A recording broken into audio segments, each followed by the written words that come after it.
why we are celebrate Diwali. Okay Nana? Okay, first introduction iddam characters ni. First Sri Krishna Paramatma. Come. Sri Krishna come Varaha Swami. Clap students.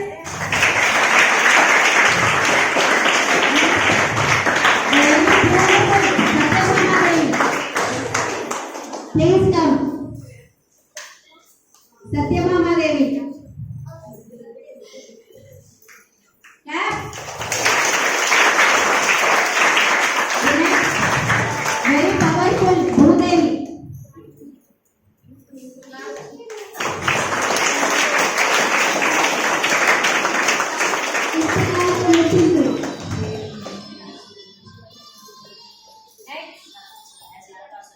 As Narakasura. Key role as Narakasura. Jai Krishna. Jai Krishna. 50 class.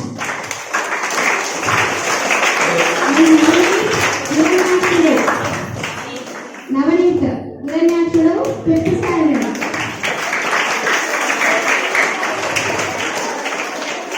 Chaturmukha Brahma Surya Samyuk 5th class.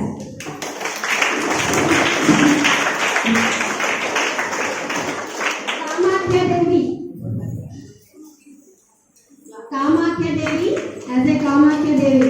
Mahalakshmi 8th standard.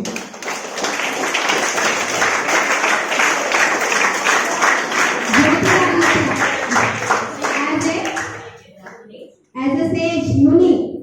Jyotiraditya 2nd class.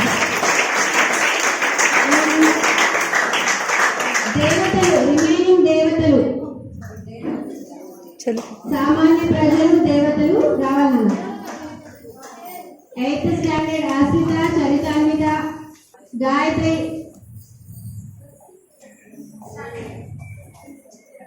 Tapasvi, you too. Move this side. That side you have space. మీకు తెలుగులో చెప్తే దాని విలువ అర్థమవుతుందని చెప్తున్నాను. ఓకేనా? జాగ్రత్తగా వినండి. దివాళీ పండుగను పెద్దలు చిన్నలు అంతా ఉత్సాహంగా జరుపుకుంటారు. పెద్దలు పూజలు నోముల్లో నిమగ్నమైపోతే చిన్నారులు మాత్రం హుషారుగా టపాసులు కాలుస్తూ స్వీట్లు తింటూ 3 రోజుల పాటు ఎంతో జోష్తో సెలబ్రేట్ చేసుకుంటారు. దివాళీ పండుగ నాడు లక్ష్మీ అమ్మవారిని విశేషంగా పూజిస్తారు. అయితే దీపావళి పండుగ ఎలా వచ్చింది, దాని వెనుకున్న అసలు చరిత్ర ఏంటి, ప్రతి ఏడాది ఆశ్వయుజ మాసంలో వచ్చే దీపావళి పండుగ వెనుక ఉన్న కథ ఏంటి అనేది ఈ రోజు మనం తెలుసుకుందాం. ఒక చిన్న నాటిక ద్వారా తెలుసుకుందాం. ఓకే,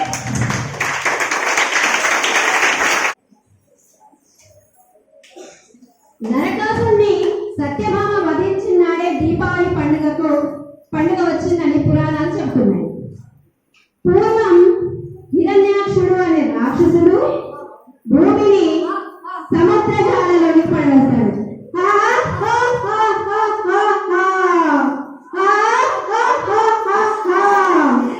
అప్పుడు విష్ణుమూర్తి వరాహ అవతారం ఎత్తి హిరణ్యాక్షుడిని సంహరించి భూమిని ఉద్ధరిస్తాడు.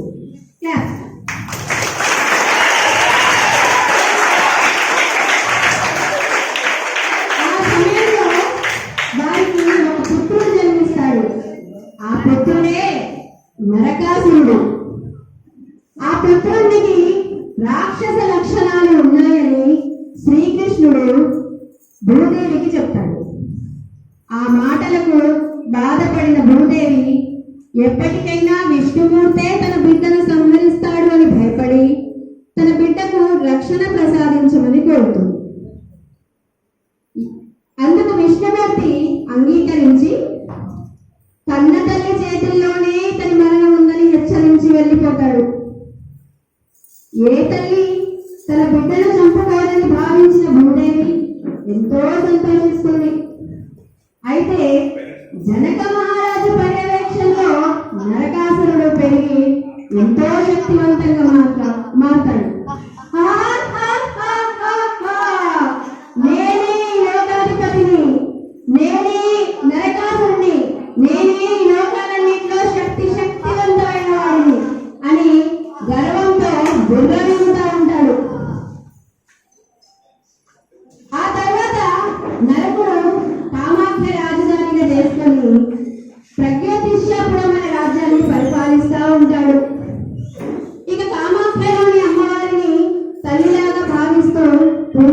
చేస్తూ ఉండేవాడు. ఆ రాజ్యంలో బ్రహ్మని పాలించేవాడు. మునులు, ఆ ప్రజలు అందరూ కూడా అతని రాజ్యంలో చాలా సంతోషంగానే ఉండేవాడు. ఈ విధంగా కొన్ని యుగాలు గడిచాయి. ఆ ద్వాపర యుగంలో అతనికి పక్క రాజ్యమైన శోణితాపురమునకు చెందిన రాజైన బాణాసురునితో పరిచయమైంది. అతను కూడా రాక్షసతోనకు చెందినవాడే. అది కాస్త స్నేహంగా మారింది. అయితే బాణాసురుడు మాత్రం స్త్రీలను తల్లిలాగా భావించడాన్ని నిరసించేవాడు. స్త్రీ, ఓ స్త్రీ, స్త్రీకు విలువ లేదు. ఆ దృష్టిలో స్త్రీ ఒక బానిస. జయ కృష్ణ. సాంగ్ ఉంది ఇట్లా. నరకాసురుడు మెల్లగా అమ్మవారి పూజలు నిలిపివేసే స్థాయికి వెళ్ళిపోయాడు. ప్రపంచంలోని ఇతర రాజ్యాల మీద దండయాత్ర చేసి ఆయా రాజ్యాలలోని రాజకుమార్తెలందరినీ బలవంతంగా ఎత్తుకొచ్చి తన రాజ్యంలో బంధించి వివాహం ఆడేందుకు ప్రయత్నం చేసేటోడు.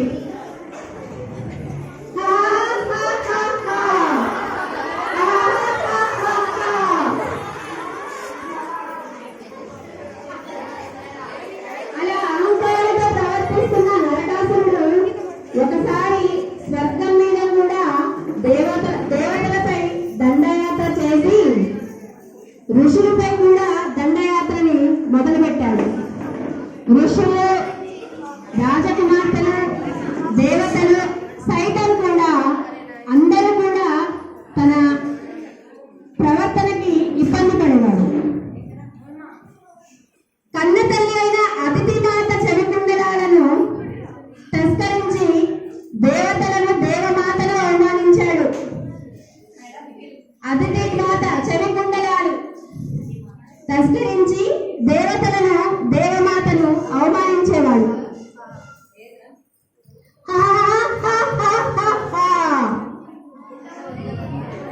అక్కడే అసలు కథ ప్రారంభమైంది. జయ కృష్ణ. స్ట్రాంగ్. నరకాసురుడు వ్యవహార వైశలిపై దేవతలు వద్దకు వెళ్లి వివరించసాగారు.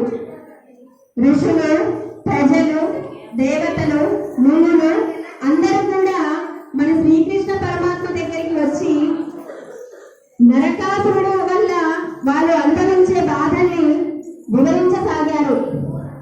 ఓ శ్రీకృష్ణ పరమాత్మ, మమ్మల్ని రక్షించండి, ఈ నరకాసురుడి బాధ నుంచి మమ్మల్ని రక్షించండి, మమ్మల్ని కాపాడండి, మీరు అతనిని సంహరించండి, ఈ లోకానికి అతని బాధ నుంచి, పీడ నుంచి విముక్తిని ప్రసాదించండి. శ్రీకృష్ణ పరమాత్మ అందరికీ తన వైపు చూసి మీకు నేనున్నాను అని అభయమిస్తారు.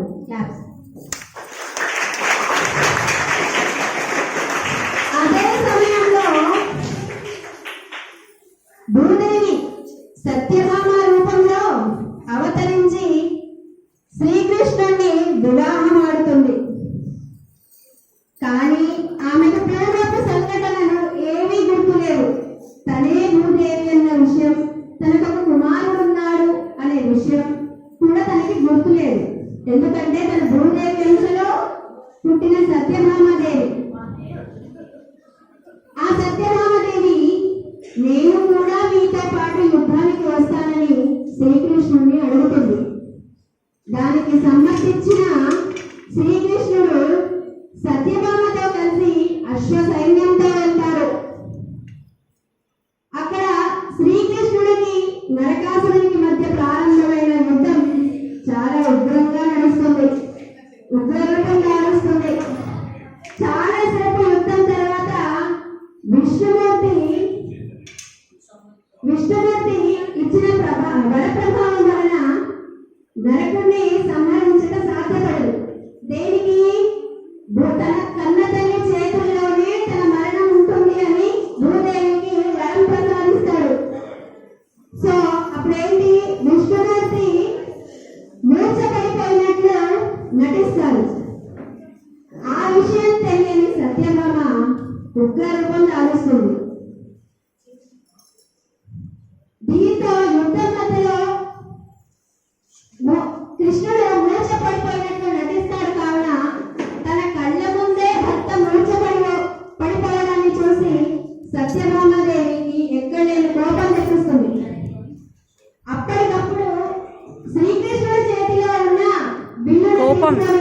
కోపం ఎక్స్ప్రెషన్. నా పతియగు శ్రీకృష్ణ పరమాత్మకే ఇంత దుర్గతి కలిగించావు, నిన్ను ఇక ఉపేక్షించేదే లేదు, కాచుకో అని సత్యభామాదేవి నరకాసురుని వధిస్తుంది. అప్పుడు నరకాసురుడు తన తప్పును తెలుసుకొని, అమ్మా భూదేవి, నీ చేతుల్లోనే నా మరణం సంభవించింది, కటాక్షించు తల్లి, శాంతించు తల్లి అని నరకాసురుడు తన ఊపిరిని వదులుతాడు. ఈ విధంగా నరకాసురుని సంహరించాక దేవతలు ఆకాశం నుండి పూల వర్షం కురిపించారు. సామాన్య ప్రజలు, ఋషులు సంతోషించి ఆ తర్వాత వచ్చే అమావాస్యని మనం దీపాలతో అలంకరించి దీపావళిగా మార్చాము, దీపావళిని సెలబ్రేట్ చేశాము. సో ఈ కథ వల్ల మనం తెలుసుకున్న నీతి ఏంటి నాన్న? చెడుపై ఎప్పుడైనా సరే మంచి తప్పకుండా విజయం సాధిస్తుంది. క్లాప్స్.